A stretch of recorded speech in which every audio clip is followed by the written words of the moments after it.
Hi guys, welcome back to my channel. In this video, I'm going to give you some concrete steps that you can use to stop your procrastination. So let's get right into it. There's a myth that procrastination is about time management, or rather bad time management. I can tell you that it's really not. After listening to a gazillion podcasts and reading a bunch of articles and even reading a few books about productivity, time management and procrastination, I can tell you that procrastination does not correlate to productivity or time management or anything like that. It relates to dealing with negative or stressful emotions. Procrastination is about prioritizing your short-term needs or short-term emotions that give us glee and laughter and happiness, that burst of emotion that we get, and prioritizing that over your long-term needs and your long-term benefits and goals. It's a very irrational thing that we all naturally do. It's a natural tendency for humans to procrastinate. Everybody procrastinates, but to what extent should you procrastinate? And if you do procrastinate a lot and if it's harmful to you and you've started to realize that, then this is the video for you. Let's just get right into the tips because I want to offer advice and actual value from this video. So the first thing and the first tip that I have for you guys is to just start doing the task that you've received. For example, if you're a university student or a school student, or if you are in a job or you're doing anything right now and your manager, your teacher, your professor tells you to, for example, write an essay or fill out that Excel spreadsheet, and you start thinking about what you're going to write in the essay, how you're going to fill in those numbers, what your research topic is going to be like, and you start getting into these loophole of habits, that is something you shouldn't do. Just start the work. Procrastination happens when you start thinking. When you start thinking, that's when all those negative emotions kick in and you're like, oh no, I have to write a 500-word essay or a 10,000-word essay. How am I going to do this? How am I going to do that? How am I going to print it? Where is the printer? What highlighter will I be using? Will it be a Times New Roman font? All of that. Don't think about that. Flush out all those things from your brain. Just sit down, grab your laptop or pen, paper or whatever you need and just start doing it. For example, if you have to write an essay, write 100, 500, 1,000, how many ever words you need to get into the zone, because that will actually churn out results more than sitting and staring at a wall and stressing about what you're going to write. Procrastination has a lot to do with your motivation levels. Now, motivation is something that you can't just churn up in your head. This is also a myth that So one day you just wake up, you'll wear those track pants, you'll hit the gym for 5 hours a day, every single day of the week, and everything's going to be fine and you're going to be motivated. That's not how it works.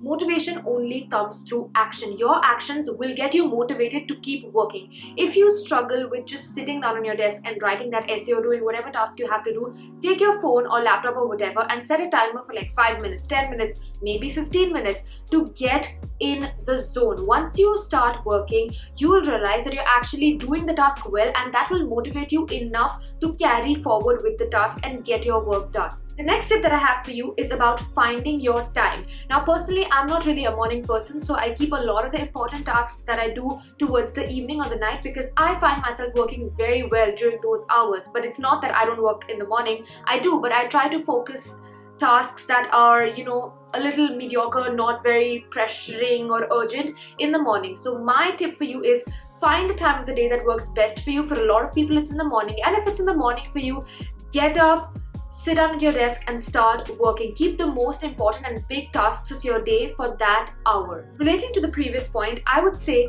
get as much done in the morning as you can. Now, I'm frankly speaking, as I said, not a morning person, but there are some tasks that I don't like doing. For example, when I first started exercising, I despised it. I knew it was going to be good for me, which is why I was forcing myself to exercise, but I only exercised in the morning because I wanted to get done with it and not leave it till the end of the night where I could just sleep on it and try the next day, which was never going to happen.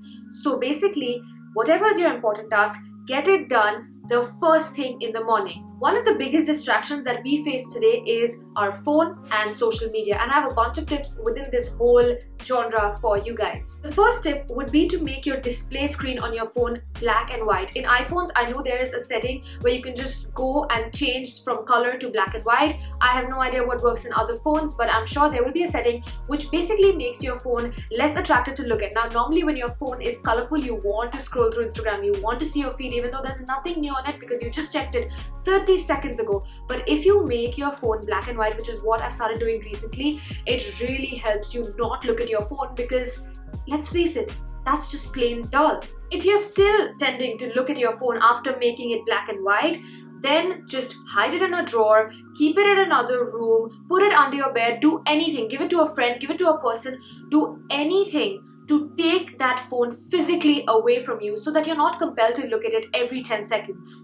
Another tip would be to just put your phone on airplane mode. It's a very good feature. This is something that I use personally. Just put it on airplane mode, or if you really need to use your phone while working, for example, if you need the calculator, or if you have any app that's not on your laptop but it's on your phone, which happens with me a lot of times, then just put your phone face down on your desk. Now, I personally have this habit. I never keep my phone face up where you can, just see the screen, because that's when I tend to look at Instagram, tend to look at the notifications I'm getting, anything from YouTube or anything like that. I always naturally have a habit of keeping my phone face down.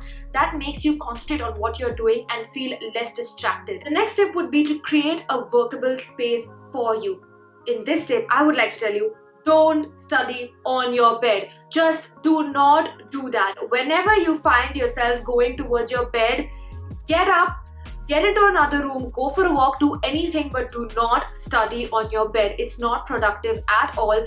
Try to sit on the ground and study. Try to sit on your desk, and on your desk also don't keep an unnecessary clutter of things that you don't need. If you just need your laptop and a notebook and a pencil, just keep that. Don't fill a gazillion cards or papers or folders or anything on your desk.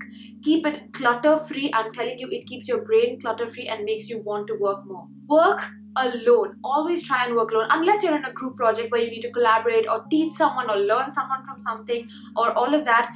Just try and work alone. I know you have friends, everybody wants to work in a group setting, everybody feels that they will feel more motivated when they see other people work, which is partially true, but you cannot make that a habit. Your friends are there in your personal life and you should keep that personal. Don't try and mix your personal and professional lives, because these friends will only distract you. Don't study with them. Study alone. Don't eat or drink while you are studying. I mean, you can have a glass of water, at best have a cup of tea or coffee with you, but don't have like a full snack and some junk food or a meal when you're studying, watching lectures or doing any other work. Because personally, I have a tendency, whenever I eat, I tend to go to Netflix and watch something, and that's just a great way to procrastinate. So don't eat or drink anything when you're working. Just work. Don't multitask. Personally, I always like to study on my desk, but sometimes I do need a change of environment, so I come down, sit over here, or I'll go to the library or anything like that. But beware, when you're changing your environment, just get yourself in the zone and start working and getting your shit together. Just remember, try and work in places that are less crowded. For example, if you go to a cafe and work, it personally doesn't work very well for me because there are a lot of people. I will probably get distracted by all the noise and the people moving. And even if you have noise cancellation earphones, which I do have, still seeing people around you, seeing people enjoy, hang out with their friends, it's gonna want you to, you're gonna crave that. So don't do that. Just work in an isolated place and change your environment whenever you feel the need to. Next would be to just get a damn planner. I am tired at this point of telling people to get a planner because it changes your life. Of course, it takes probably a month, even 2 months to get into the habit of maintaining a planner. I'm not even asking you to maintain a fancy bullet journal. Even if that planner is just a bunch of loose sheets in which you write down what you have to do, get a planner. When you get those things written down and when you actually start accomplishing them step by step, it gives you a real sense of satisfaction which motivates you to work and ultimately stops you from procrastinating. Building steps is an essential way to dealing with procrastination of big projects. For example, if you have to create a big feature film, you would probably be very stressed about, all the equipment that you have to buy, the cast you have to get, all the scripts that you need made, all of that, the location, all of that. Now, these tasks can be very daunting, so breaking them down and writing what you're gonna do step by step along the way, each day, every day, that will help you gain more clarity, and it will also give you a sense of accomplishment when you've achieved those smaller tasks, and sooner rather than later you realize the whole project is done and it was great and it was so simple. The last tip that I have for you guys in this video is finding inspiration. Now, I have been blessed to have certain great mentors in my life, and whenever I'm procrastinating, whenever I feel like, oh no, I really don't want to do this, I naturally tend to think of what they would do and the advice they have given me and the actions I've seen them take, because I try to model my life after them and learn a lot from them. So find inspiration around you. I'm sure you will have at least one person who you look up to, and if you don't have, then find one and always think how they would think in terms of their work ethic and manner and professionalism. much for watching, guys. I really appreciate all of you coming here and spending your valuable time watching my videos. If you found any amount of value in this video, I would really appreciate if you would subscribe to my channel, hit that bell icon, and share and like and comment. Thank you so much for watching again, and I will see you guys very soon. Bye!